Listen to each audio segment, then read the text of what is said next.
Bienvenidos nuevamente a este canal inmobiliario, soy Diego Nieto y hoy vamos a hablar de qué cosas tenés que tener en cuenta a la hora de comprar una propiedad.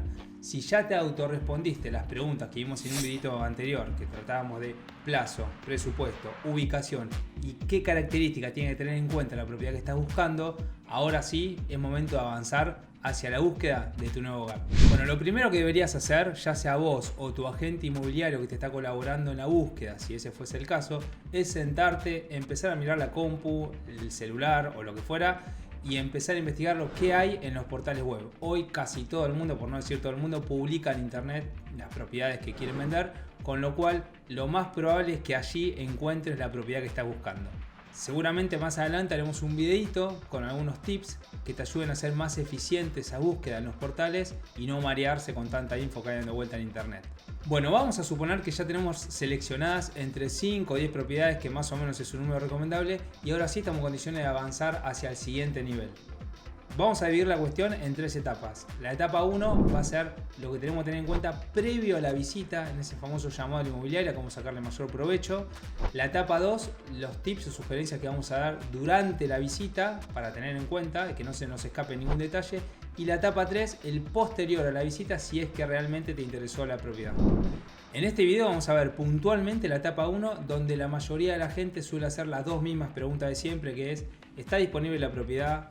¿Cuándo se puede ver? Y está muy bien esas dos preguntas porque son las que nos van a permitir avanzar en el proceso, pero sin embargo podemos complementarla con algunas otras preguntas que nos van a servir para saber si vale la pena ir a la propiedad a hacer la visita o no, y en el mejor de los casos, en el caso que sí le valga la pena y decidas ir a verla, cómo sacarle mayor jugo al llamado para que la visita sea mucho más productiva.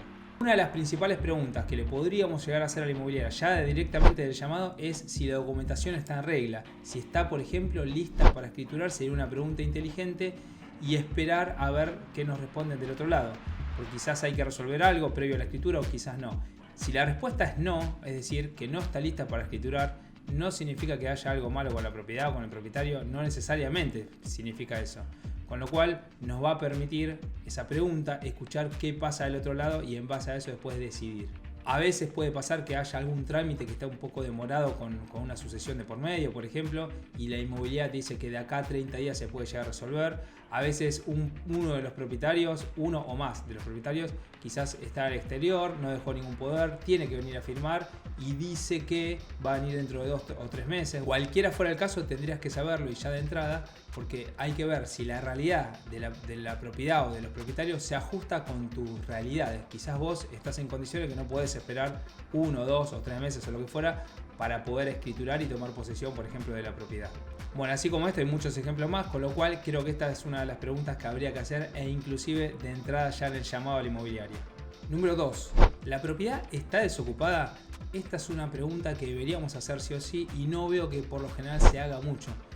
Si bien la inmobiliaria que tiene la propiedad, que nos la va a mostrar, es la que nos debería informar esto, o sea, si hay que esperar alguna reubicación o lo que fuese, si no sale el tema, la sugerencia es que la saquemos nosotros para no suponer y basarnos en lo que nos digan, por lo menos con hechos concretos. Si bien mirando las fotos uno puede intuir, uno puede darse cuenta, no está de más hacer la pregunta. A veces hay fotos que están desactualizadas, en fin, hay de todo, con lo cual la sugerencia es hacer la pregunta, que no cuesta nada, y esperar a ver la respuesta del otro lado. 3. Si en la publicación no encontraste que hubiera ningún plano, bueno, preguntale a la inmobiliaria si te puede llevar ahí al día de la visita un planito, por más que sea digital, te va a servir, porque con el plano uno logra entender la distribución de la propiedad, más si se trata de propiedades grandes, y aparte, si el plano tiene algunas medidas, te va a servir también para saber si los muebles tuyos actuales encajan bien con la propiedad y los ambientes que vas a ir a ver.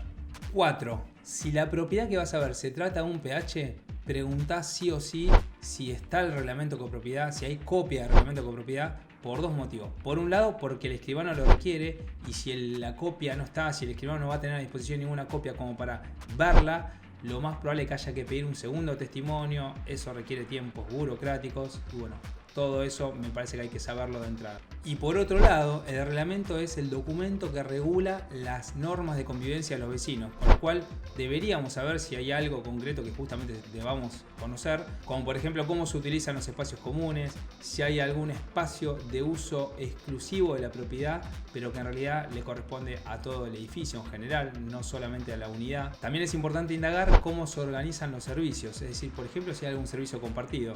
Servicio me refiero a luz, agua, gas. Si hay servicios que están compartidos, la siguiente pregunta sería, bueno, ¿y cómo se están organizando en el pago de los mismos? O sea, si lo paga solamente un propietario y después se aportan entre todos a ese propietario.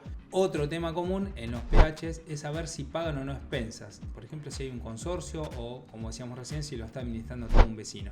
En el caso de los PHs, por lo general no pagan expensas, pero hay excepciones. Por supuesto que la norma general es que si pagan expensas pagan menos que lo que fuera un departamento, pero está bueno saberlo si es que lo pagan, cuánto pagan y qué incluyen esas expensas. 5. Si la propiedad que vas a ver se trata de un departamento, preguntá si es apto profesional. Esto te puede servir ya sea para vos, porque quizás estés buscando una propiedad que sea apto profesional, o si no lo estás haciendo igualmente te sirve porque quizás no querés tener vecinos que estén, de acuerdo a la actividad que estén desarrollando ahí, que haya un ir y venir de gente, por ejemplo.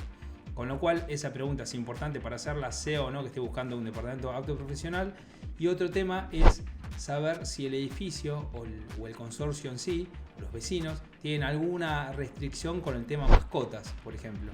Estas preguntas por lo general están también respondidas en el reglamento de copropiedad, con lo cual es importante saber si la inmobiliaria lo vio o lo tiene en cuenta o lo que fuera. Y corroborar que el precio de las expensas sea el que está publicado o aproximado. Hay veces que pasa que el precio que está en la publicación queda desactualizado y después no se condice con la realidad, con lo cual es importante decirle a la inmobiliaria si te puede llevar al día de la visita, si es que la vas a hacer, una última liquidación de las expensas para que puedas corroborar ese dato y además evaluar si por ejemplo el consorcio tiene algún juicio, si hay muchos morosos o no en el edificio, etc. Con ese dato de que lleve las últimas expensas siempre está bueno hacerlo. Bueno, ahora sí, si ya pasaste las preguntas que deberíamos hacerle a la inmobiliaria y las respuestas fueron todas positivas, estamos en condiciones de ir a visitar la propiedad y hacerla mucho más provechosa. Un tip más a tener en cuenta, que esto cae de maduro, pero no está de más nunca decirlo, es que trates de organizar la visita en un horario diurno, porque eso te va a permitir ver la propiedad con mucho mayor detalle. Y si llueve, en lo posible trata de no suspender la visita, porque eso también te va a permitir saber si hay algún tipo de filtración en la propiedad, sobre todo en las casas o PHs, y en los días de lluvia son los días que más se puede llegar a ver ese tipo de cuestión. Bueno, si te gustó el video y crees que te agregó algo de valor, dale like. Si querés comentar algún tip o sugerencia que crees que tengamos que tener en cuenta, mucho mejor todavía, y suscríbete. Muchas gracias.